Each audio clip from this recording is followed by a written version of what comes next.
Telugu Desam party Anantapuram జిల్లా సమన్వయ committee సమావేశం ఈరోజు అనంతపురంలో ఏర్పాటు చేసుకోవడం జరిగింది.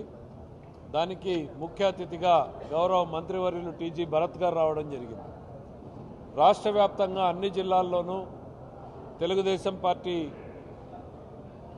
సమన్వయ కమిటీ సమావేశాలు ఏర్పాటు చేసుకునే దాంట్లో భాగంగానే ఇవాళ జిల్లాలో ఏర్పాటు చేసుకోవడం జరిగింది. ప్రధానమైనటువంటి సమస్యలు, జిల్లాలో రైతాంగం ఎదుర్కొంటున్నటువంటి సమస్యలు, ఏ రకంగా ప్రభుత్వానికి మార్గదర్శకం చేయాలి అనేటువంటిది, జిల్లాలో అన్నిటికన్నా ముందుగా 14 స్థానాలు ఇచ్చినటువంటి అనంతపురం జిల్లా ప్రజల రుణం తీసుకునే దిశగా తెలుగుదేశం పార్టీ పనిచేయాలి, ఆ దిశగానే ప్రభుత్వం పనిచేయాలి అనేటువంటిది ప్రతి ఒక్కరూ కూడా అభిప్రాయాన్ని వ్యక్తం చేయడం జరిగింది. జిల్లా ప్రజలు మా మీద పెట్టినటువంటి నమ్మకాన్ని, జిల్లా ప్రజలు ప్రతి శాసనసభ్యుడిని గెలిపించడం కోసం ఆ స్థానికంగా వాళ్లకు ఉన్నటువంటి సమస్యలు కావచ్చు, గత ప్రభుత్వం చేసినటువంటి దుర్మార్గమైనటువంటి పనులకు వ్యతిరేకంగా కావచ్చు, లేదా ఎప్పటిలాగానే తెలుగుదేశం పార్టీ పట్ల ఈ జిల్లాలో ఉన్నటువంటి అభిమానం కావచ్చు, అన్ని స్థానాలు గెలిపించినటువంటి జిల్లా ప్రజల రుణం తీర్చుకునే దిశగానే పార్టీ చర్యలు ఉండాలి అనేటువంటిది అందరూ భావించడం జరిగింది. జిల్లాలో దీంతోపాటు ప్రధానంగా ఉన్నటువంటి సాగునీటి ప్రాజెక్టుల మీద శ్రద్ధ పెట్టాలి. మరి దాంతోపాటు రాబోయేటువంటి రోజుల్లో ప్రభుత్వం ప్రకటించినటువంటి సంక్షేమ కార్యక్రమాల్ని ఏ రకంగా పార్టీ యంత్రాంగం కూడా ముందుకు తీసుకుపోవాలి అనేటువంటి దాని మీద, మరి జిల్లా పార్టీ కేంద్ర కార్యాలయాన్ని నిర్మించుకోవడానికి అనువైనటువంటి స్థలాన్ని ఏ రకంగా చూసుకోవాలి, ఎక్కడుంది అనేటువంటిది కూడా జిల్లా పార్టీ అధ్యక్షులకి అప్పచెప్పడం జరిగింది. అనువైనటువంటి స్థలం తీసుకుని దాంట్లో జిల్లా పార్టీ కార్యాలయాన్ని నిర్మించడానికి మేము అందరం కూడా సిద్ధంగా ఉన్నాం. మరి దాని తర్వాత సాగునీటి సంస్థల ఎన్నికలు ఉన్నాయి మనకి తొందరలోనే, వాటి మీద కూడా పార్టీ యంత్రాంగం మొత్తం కూడా దృష్టి పెట్టాలి. అప్పుడే మనం ప్రజలకు చెప్పినటువంటివన్నీ కూడా చేర్చడానికి అవకాశం ఉంటుంది అనేటువంటిది సాగునీటి సంఘాల ఎన్నికలు.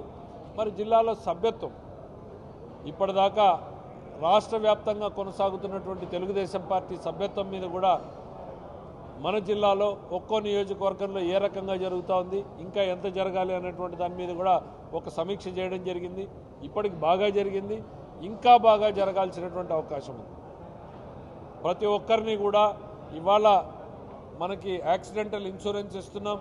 ప్రతి తెలుగుదేశం పార్టీ సభ్యత్వం పొందినటువంటి సభ్యుడికి కూడా ఆ బెనిఫిట్ వచ్చేలాగా ఉన్న విషయాన్ని కూడా వివరించాలని చెప్పి కూడా సభ్యులు కోరడం జరిగింది.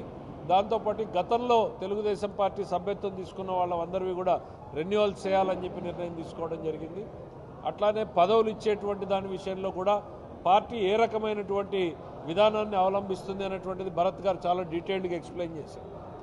ఎవరో లెటర్లు పెడితే మాత్రం కాదు, గత 5 ఏళ్లలో వాళ్ళ ఎట్లా పనిచేశారు, అంతకుముందు ఎట్లా పనిచేశారు, ప్రతిదానికి వెయిటేజ్ ఇస్తూ వచ్చారు, ఏ రకంగా గత 5 ఏళ్లలో పోరాడారు, ఇవన్నింటినీ కూడా దృష్టిలో పెట్టుకుని అవకాశం ఉన్న ప్రతి ఒక్కరికి కూడా అవకాశం కల్పించడానికే ప్రయత్నం చేస్తున్నారు. ఇదేదో చివరిది కాదు, ఇప్పుడు జస్ట్ మొదలైంది. గతంలో పార్టీ వచ్చిన తర్వాత ఎప్పుడో సంవత్సరానికో 2 ఏళ్లకో పదవులు ఇస్తే ఇవాళ 2 నెలల్లోనే పదవులు ఇవ్వాలి అనేటువంటిది స్టార్ట్ చేశారు. ఎందుకనంటే ఒక రొటేషన్లో అందరినీ కూడా గుర్తింపు గౌరవాన్ని ఇచ్చే రకంగా తీసుకెళ్లొచ్చు అనేటువంటిది, ఎంత ఎక్కువ మందికి వీలైతే అందరిని అకామిడేట్ చేయాలనేటువంటి ఆలోచనలో ఈ కార్యక్రమాన్ని రూపొందించుకోవడం జరిగింది. ఏది ఏమైనా సమిష్టిగా గత 30 ఏళ్లుగా జిల్లా తెలుగుదేశం పార్టీ ఎట్లా పనిచేసిందో అదే దిశగా జిల్లా తెలుగుదేశం పార్టీ కొనసాగించాలి.